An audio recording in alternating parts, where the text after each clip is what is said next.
నమస్తే శ్రీ మాతృ నమః శ్రీ కృష్ణాయ నమః. భక్తి ప్రేక్షకులకు స్వాగతం. జూలై 16, 2026 నుంచి మనకి మళ్ళా ఆగస్టు 17వ తారీఖు వరకు గురు ఆదిత్య యోగం అనేది ఏర్పడబోతోంది. అయితే ఈ గురు ఆదిత్య యోగం ఏంటి అంటే కనుక అత్యద్భుతమైన 2 గ్రహాలు కలవడం అన్నమాట. అయితే ఇది జూలై 16, 2026 రాత్రి 11:44 సూర్యుడు కర్కాటక రాశిలోకి ప్రవేశం చేస్తున్నాడు. మళ్ళా ముగింపు మనకి ఎప్పుడు అంటే 17 ఆగస్టున సూర్యుడు కర్కాటకంలో అంతవరకు ఉంటాడు. కాబట్టి ఈ సమయాన్ని గురు ఆదిత్య యోగం కింద మనము చెప్పుకుంటాం. జ్యోతిష శాస్త్రంలో ఇది ఒక అద్భుతమైన యోగం లాంటిది.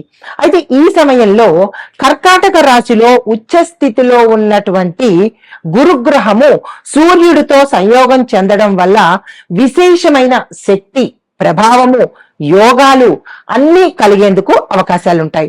అయితే మరి ఈ గురు ఆదిత్య యోగము చాలా అరుదైనటువంటిది, అద్భుతమైనటువంటిది, మహిమాన్వితమైనటువంటిది.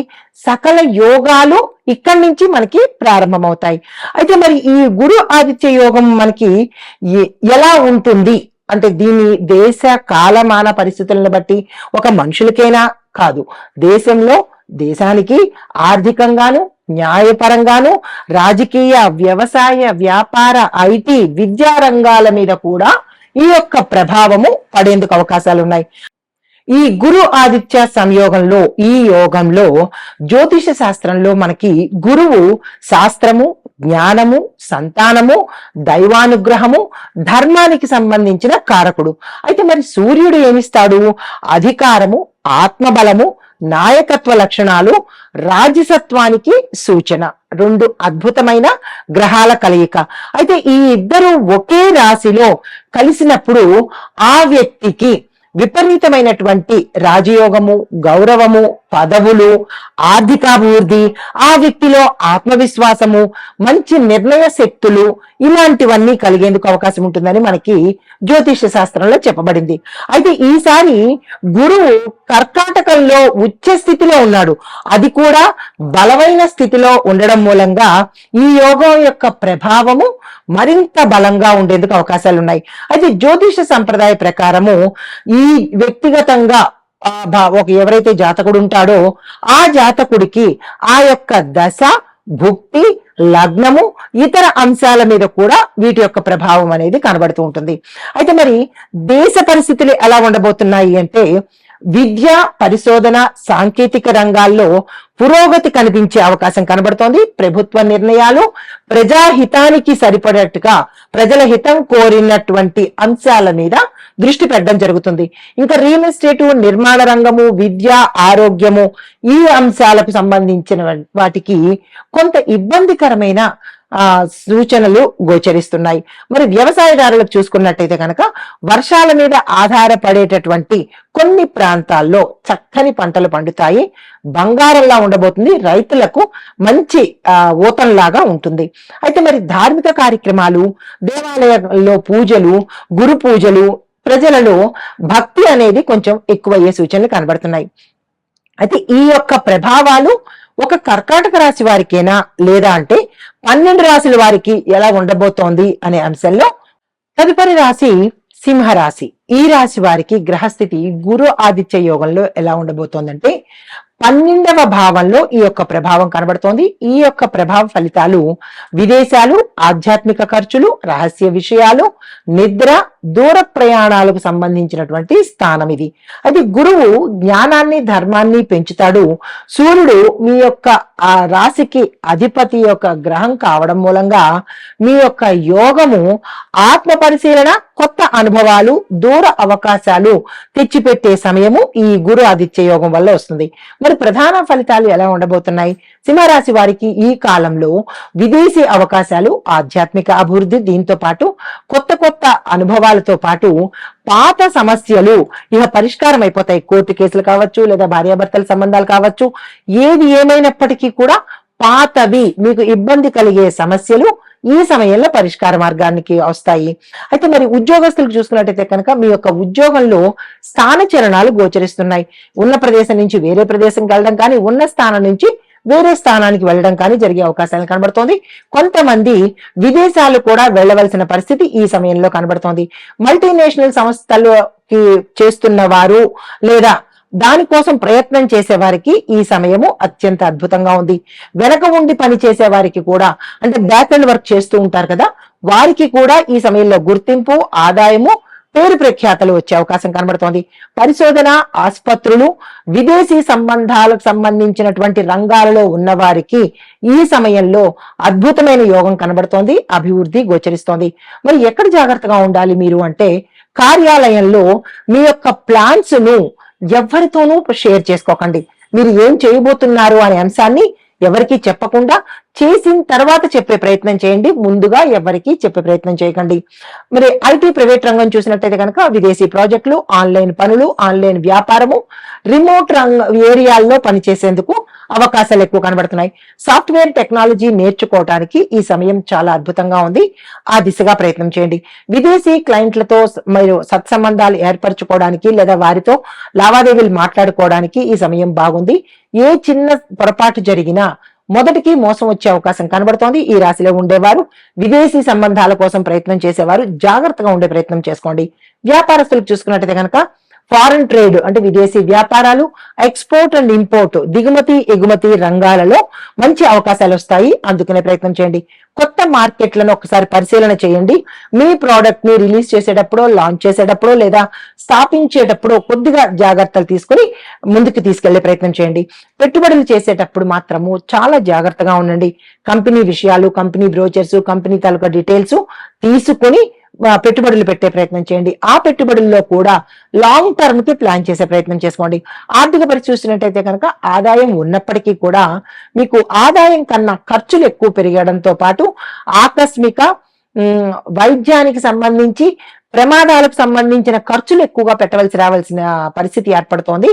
ఈ విషయంలో జాగ్రత్తలు తీసుకోండి. విదేశీ ప్రయాణాలు, ఆధ్యాత్మిక కార్యక్రమాలు, కుటుంబ అవసరాల మీద కూడా మీరు ఖర్చు పెట్టవలసిన పరిస్థితి ఏర్పడుతోంది. పొదుపు ప్రణాళిక ఈ సమయంలో మీరు గట్టిగా తీసుకోవాలి. విద్యార్థులకు చూసుకున్నట్టయితే విదేశీ ప్రయత్నాలు, అక్కడికి వెళ్లి చదువుకోవాలనుకున్న వాళ్ళకి వీసా ఇలాంటి వాటికి, అంటే పర్మనెంట్ గా అక్కడే ఉండిపోదాము ఇలా అనుకున్న వాళ్లకు ఈ సమయము మంచి సమయము. ప్రయత్నాలు ప్రారంభించుకోండి. పరిశోధన, ఆధ్యాత్మిక, వైద్య, సాంకేతిక, విద్య ఈ రంగాల్లో ఉన్న వాళ్లకు పురోగతి కనబడడంతో పాటు మీ ఆశయాలు తీరేందుకు అవకాశాలున్నాయి. ఏకాంతంగా చదివే వారికి మంచి ఫలితాలు వస్తాయి. గ్రూప్ డిస్కషన్స్ అస్సలు ప్లాన్ చేయకండి. కుటుంబ పరంగా చూసినట్టయితే కనుక కుటుంబ సభ్యుల కోసము ఎక్కువ సమయాన్ని కేటాయించే ప్రయత్నం చేసుకోండి. దూరంగా ఉన్న బంధువుల నుంచి ఒక కీలకమైన సమాచారం కానీ, ఒక వార్త కానీ మీకు వచ్చే అవకాశం కనబడుతోంది. అది చెడు వార్త అయినా కావచ్చు లేదా శుభవార్త అయినా కావచ్చు. ఆందోళన చెందే ప్రయత్నం చేయకండి. చిన్న చిన్న అపార్థాలు ఏవైనా ఉంటే కుటుంబంలో కానీ కార్యాలయంలో కానీ ఉంటే కనుక తక్షణమే పరిష్కారం చేసుకునే ప్రయత్నం చేయండి. అది కూడా సానుకూలంగా చేసుకోండి.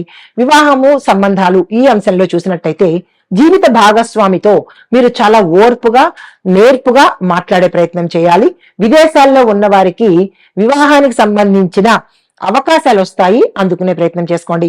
భావోద్వేగాలను కంట్రోల్ చేసుకోండి. అంటే ఎమోషనల్ గా ఓవర్ రియాక్ట్ అయ్యే ప్రయత్నం చేయకండి. అది చాలా చాలా మీరున్న స్థానంలో చాలా ఇబ్బంది పెట్టేటట్టుగా గోచరిస్తోంది. కొంతమందికి పోలీసులు కేసులు కానీ ఇట్లాంటి కోర్టు కేసుల్లో కానీ వెళ్లేందుకు ఈ సమయం చాలా కఠినంగా ఉండబోతోంది. ఈ అంశాలలో జాగ్రత్తలు తీసుకోండి. ఈ రాశిలో ఉండేవారు ఆస్తి, వాహనాలు కొనుగోళ్లు, అమ్మకాలు ఈ అంశంలో చూసినట్టయితే కనుక మీరు ఏ ప్రయత్నం చేసిన పత్రాలను, అంటే డాక్యుమెంట్స్ గాని పేపర్స్ గాని ఒకసారి చెక్ చేసుకుని సంతకాలు పెట్టే ప్రయత్నం చేయండి. అతి నమ్మకము ఇక్కడ పనికిరాదు. విదేశీ ఆస్తులు లేదా దూర ప్రాంతాల్లో పెట్టుబడులు పెట్టాలి అని ఆలోచనలు మీకు వస్తాయి. ఆ వచ్చిన ఆలోచనలను నిపుణుల సహాయం కానీ, శ్రేయోభిలాషుల సహాయం కానీ తీసుకుని ముందుకు వెళ్లే ప్రయత్నం చేయండి.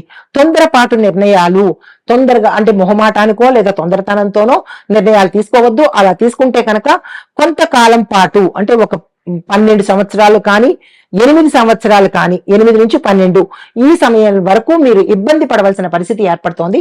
అంత కఠినంగా ఉండబోతోంది. జాగ్రత్తలు తీసుకోండి. రైతులకు చూసుకున్నట్టయితే కనుక ఖర్చులు పెరగకుండా మీరు ప్రణాళికలు వేసుకోండి. ఆధునిక పద్ధతులు మీరు వ్యవసాయంలో కనుక పెట్టినట్టయితే మంచి లాభాలు వచ్చే అవకాశం కనబడుతోంది. విత్తనాలు ఎంపికలో కానీ కొనుగోళ్లలో కానీ మీరు జాగ్రత్తలు తీసుకునే ప్రయత్నం చేయండి. నీటి వనరుల విషయంలో అతి జాగ్రత్త ఇక్కడ శ్రేయోదాయకము. చాలా జాగ్రత్తగా నీటిని వాడుకునే ప్రయత్నం చేయండి. ఇంకా రాజకీయ రంగంలో చూసినట్టయితే కనుక తెర వెనుక వ్యూహాలు చక్కగా పనిచేస్తాయి. విదేశీ సంబంధాలు లేదా పెద్ద పెద్ద సంస్థల్లో పరిచయాలు మీకు వచ్చే అవకాశం కనబడుతోంది. వారిని జాగ్రత్తగా డీల్ చేసే ప్రయత్నం చేసుకోండి. ఆధ్యాత్మిక సేవా కార్యక్రమాల ద్వారా కొంత పేరు ప్రఖ్యాతలు వచ్చే అవకాశం ఉంది.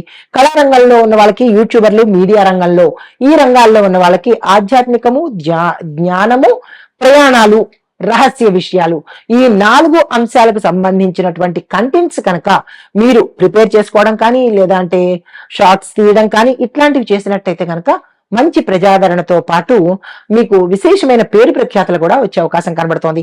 విదేశీ ప్రేక్షకులను ఆకర్షించడము, వారి ద్వారా మీకు ఆదాయం పెరిగే అవకాశం కనబడుతోంది. ఒంటరిగా చేసే క్రియేటివ్ పనులకు కూడా చక్కగా, అంటే DIY అంటారు కదా, వాటికి కూడా మంచి అవకాశాలు వస్తాయి. ఆ దిశగా ప్రయత్నం చేయండి.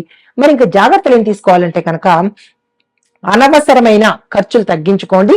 నిద్ర, విశ్రాంతి మీద కొంత సమయాన్ని కేటాయించుకోండి.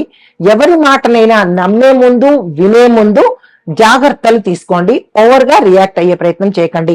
మరి పరిహారాలు ఆదివారము, గురువారము, మీరు ఈ 2 వారాలు పరిహారాలు చేయాలి. ఆదివారం రోజు ప్రతి ఆదివారము సూర్యుడికి అర్ఘ్యం ఇచ్చుకునే ప్రయత్నం చేయాలి. ప్రతి గురువారము గురు సంబంధిత ఆలయాలు, తర్వాత గురు పూజ, దేవాలయాల్లో దీపం వెలిగించడము, పేదలకు ఆహారము, దానము ఇచ్చుకోవడము. అయితే మీకు గోచార రీత్యా ఏమైనా ఇబ్బందులు కానీ సమస్యలు కానీ ఉంటే కనుక ఇంకో కొంచెం పెద్ద ప్రయత్నాలు, హోమాలు చేయించడం కానీ ఇలాంటి ప్రయత్నాలు కనుక మీరు చేసినట్టయితే కొంత మంచి ఫలితాలు పొందేందుకు అవకాశం ఉంటుంది. మరి మంత్రాలు చూసినట్టయితే కనుక ఆదివారం రోజు సూర్యుడికి సంబంధించిన ఓం గుణి సూర్యాయ నమః అనే ఈ మంత్రాన్ని 108 సార్లు జపించాలి. ప్రతి గురువారము ఓం గుం గురవే నమః అనే ఈ మంత్రాన్ని 108 సార్లు జపించే ప్రయత్నం చేసుకోండి. మీకు కలిసి వచ్చే రంగులు పసుపు రంగు, బంగారు రంగు, కాషాయ రంగు. కలిసి వచ్చే వారాలు ఆదివారము, గురువారము. మీరు ఏ దానాలు ఇవ్వాలి అంటే గోధుమలు, బెల్లము, ఈ 2 సూర్యుడికి సంబంధించి, పసుపు గురువు సంబంధించి, ఆహారము అన్నదానం కనుక చేసుకున్నట్టయితే మంచి ఫలితాలు పొందుతారు. ఇవి గోచార రీత్యా చెప్పబడినటువంటి పరిహారాలు, సూచనలు. నమస్తే.